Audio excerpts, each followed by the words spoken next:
Well, Andy, thanks very much for joining us ahead of the new season. Plenty of work going on, as you can see and hear. How much are you looking forward to the return of fans to Fratton Park? It's incredibly exciting. I think a few weeks ago, and only just a few weeks ago, we never had the expectation that we'd be able to have full crowds back here at Fratton Park. We had hope, but the expectation was probably that we'd have about 25 to 50%, and then we would gradually build the crowds up over the next few weeks. So, on the 19th of July, we had a meeting with the Football League. They'd worked extremely hard with DCMS, with government and the authorities to be able to get to a situation where all football clubs in the EFL, and indeed those in the Premier League as well, would be in a situation where we could welcome full crowds back. So in the space of 3 weeks, we've been working tremendously hard to get to a situation where we can have people back in, and it's going to be so exciting. Football has been a pretty pointless exercise, if I'm honest, over the last 18 months with no supporters inside grounds. It's been pretty bland. The players are performers. The players need a crowd to thrive on, and we all know how atmospheric Fratton Park is. I know that from coming here with opposition teams, what a difference that crowd can make to the home team. So yeah, really exciting, and we just cannot wait to get going on Saturday. As we mentioned, work's going on. What's happening with the stadium development works, and what does it mean for supporters? Well, as you can see, probably in the background, just behind me, the North Stand at the moment is having all new seats put into the upper. That's the first phase of what will be an £11 million investment into Fratton Park to make it safe, to make sure we can grow our capacity back towards the 20,000. If we hadn't have done these works, then it was likely that the stadium would fall into further decay, and that capacity accordingly would probably come down to 12,000, possibly 10,000. So a real commitment from the owners to make sure that we can continue to build the crowds back up. Now, originally our safety certificate was going to be reduced to 16,200, and we've really tried to challenge that. We try to work very, very hard with the authorities, in partnership with them. They've been fantastic in looking at ways where we could get capacity back. And when I came in, I looked at maybe could we get 500-600 seats back in. I thought that was important to supporters because people do not want to be displaced. You don't come to football as a solitary exercise. You come to sit with friends and family. And we worked on that. We've got a fantastic people who are managing the project for us. They worked with that with our safety officer, Marie Stedman, and we were able to get to a position where we didn't get the 600 seats. We got 1,200 seats more back into the stadium, and that takes us to a capacity of 17,600 for next season, which is beyond where we thought we probably would be back in late June. So really, really pleased with that. But of course, it does come with the fact that some supporters will be displaced for maybe part of this season, in some cases maybe all of this season, but we're hoping that we can potentially get back a few more seats by early September or late September, early October. And if we're able to do that, we can then write to those affected people and say, give them the first option to move back to the areas and the seats which probably they've sat in for many, many years. And that, I think, is really, really important to supporters, that we do our level best to do that. Yeah, and on the subject of season ticket holders, there have been some issues with season tickets. What are the reasons for that? Well, firstly, I must apologise. I'm really, really sorry that people have experienced long queues, that the process hasn't been as fluid as it should have been. There are a number of mitigating circumstances. It's not a problem peculiar to Portsmouth Football Club. I think the 3 weeks we had to deliver a season ticket programme is a process that would normally take 10 weeks in a normal season. You start that, beginning of May, and then you have the whole summer to get it ready. But like all football clubs, we had 3 weeks, and I think supporters will have a trawl on social media. They will see several clubs in the Premier League, Championship. There were issues at Fleetwood last week, for example. But this is about Portsmouth, and I know people will say, well, why didn't you get things right? We've got a lot of lessons to learn.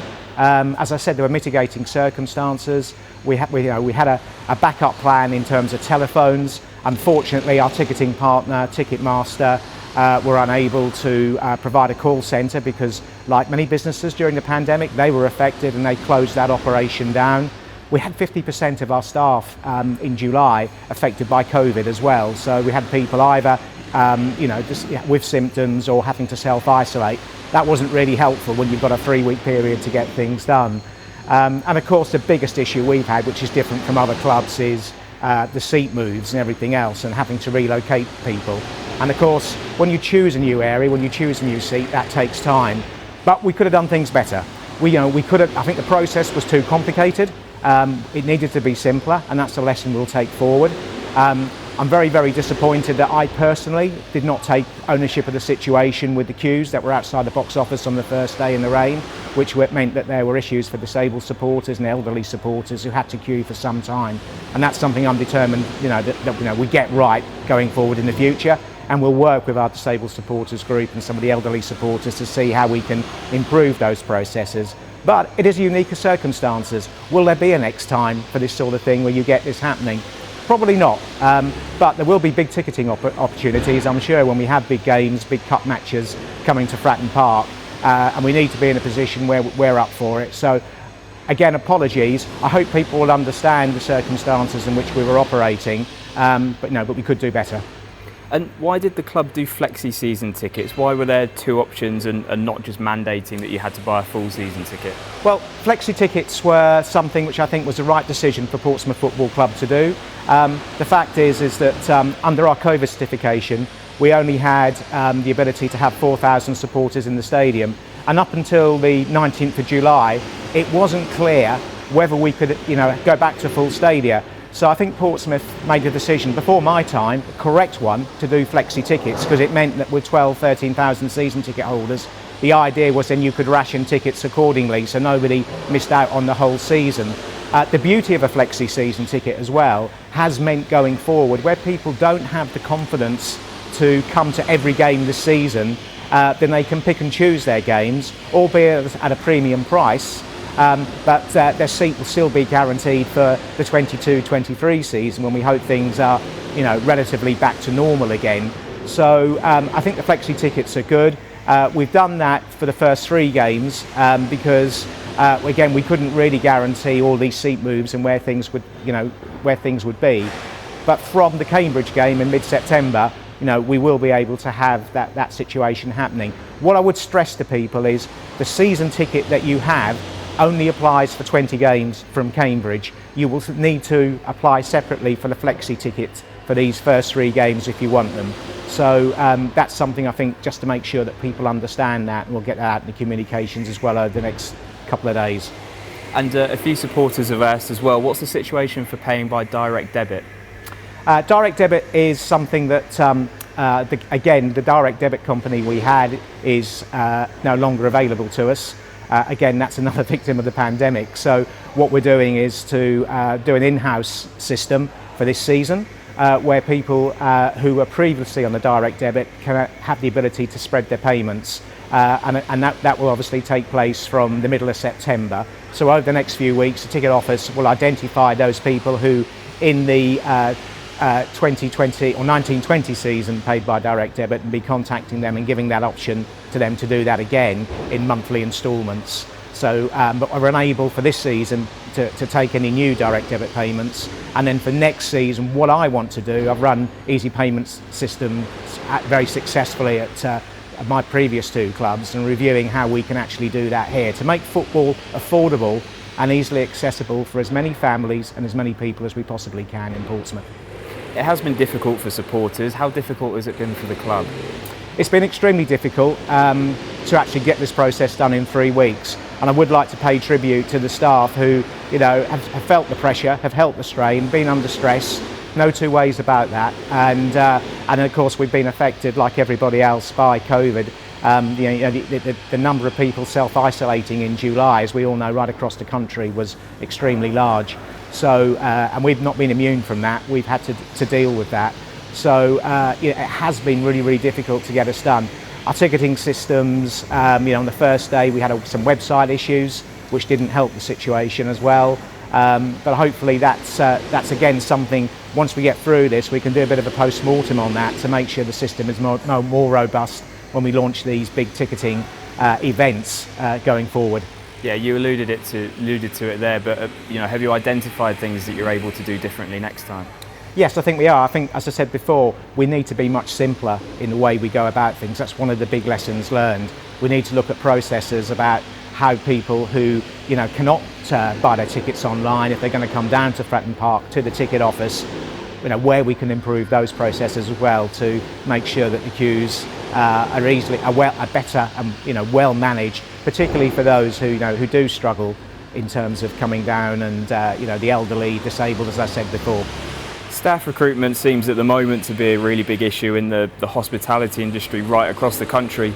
How's the club coping with that? It's a massive issue throughout the whole hospitality industry. Everybody is really struggling in terms of getting staff in. The staff that were there two or 3 years ago are no longer available in the same numbers. The agencies that people use are struggling as well.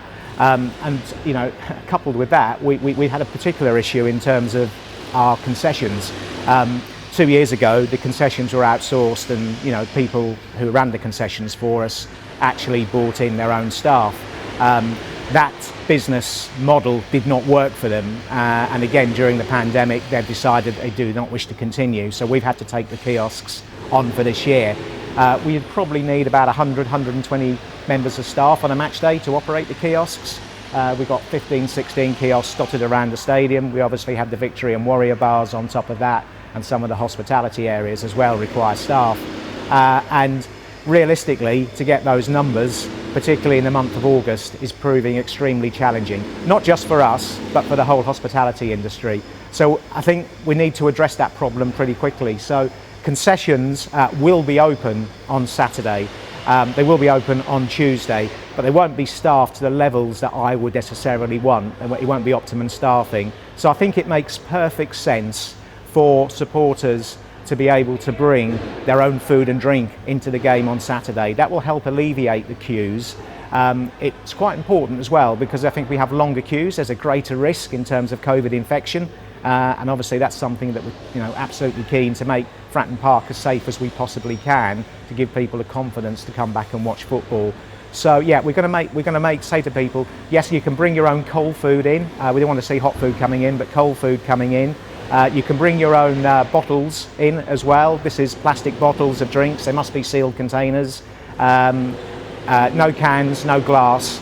But please, feel free to do that. I know it's outside the norm. That previously that's not been allowed inside Fratton Park.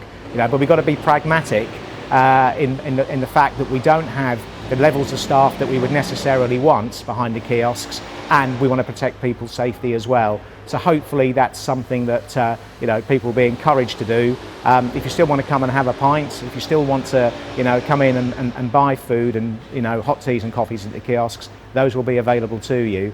But again, hopefully by the fact and virtue of the fact people can bring their own refreshments in, it will help alleviate the pressure on those kiosks on Saturday. And Fratton Park will be cashless for the coming season as well, which is in line with most stadiums up and down the UK. Why is that, and what does that mean for supporters? Yeah, I think it will speed things up. I think first and foremost though, it's all about safety. As you said, a number of not just football clubs, but a lot of places have now moved towards a cashless operation. So we will be able to accept debit, credit cards, Apple Pay, Google Pay. All of those functions will be available at the kiosks. Will also be available when you're purchasing programs as well. There may be a facility as well to continue to buy programs by cash, but that will probably be about the only area where that will be permitted. And again, that's because we have obviously program pitches outside the stadium, and we need to be confident that the Wi-Fi and everything works in terms of people being able to make their usual purchases. But it's an important step forward, and hopefully again the fact we have gone cashless at kiosks, for example, will speed things up. We put new EPOS systems into all the tills as well. That means again the speed of making a sale should improve to the benefit of supporters. You mentioned COVID earlier. What would you ask supporters to do to protect their safety when they're coming to the game on Saturday? Yeah, it's incredibly important. We've had a lot of questions from people. Some people naturally feel a little bit uncertain about coming into a crowded area, and I totally get that. We cannot guarantee a totally COVID-free stadium, so there is a responsibility on people as well coming to the game to make sure they take the precautions. We would certainly encourage, if they've not been double vaccinated yet, to take a lateral flow test. When you're moving around the stadium, please wear a mask. I know it's not mandatory, but it does protect other people around you. when you're coming out of your seats and you're coming down to aisles, again, make sure they're clear before you move out, so that again, you're giving yourself plenty of space. Try and keep to the left.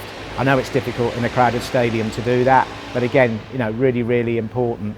And I think we've all become used to good behaviour, to good social behaviour in terms of dealing with the pandemic and the regulations that have been in place. The guidance is still very much that if you're inside an indoor area, a crowded indoor area, and there are crowded indoor areas obviously inside the stadium, that face covering should be worn, particularly by anybody over the age of 11. And we encourage all our supporters to do that. Arrive in good time as well, because again, as I said with the kiosk, it's about trying to minimise queues. Equally, that applies to the turnstiles. And if people can arrive a little bit earlier, that will really help, not just ourselves, the stewarding operation, but other supporters. So again, please, if you can arrive early, please do so.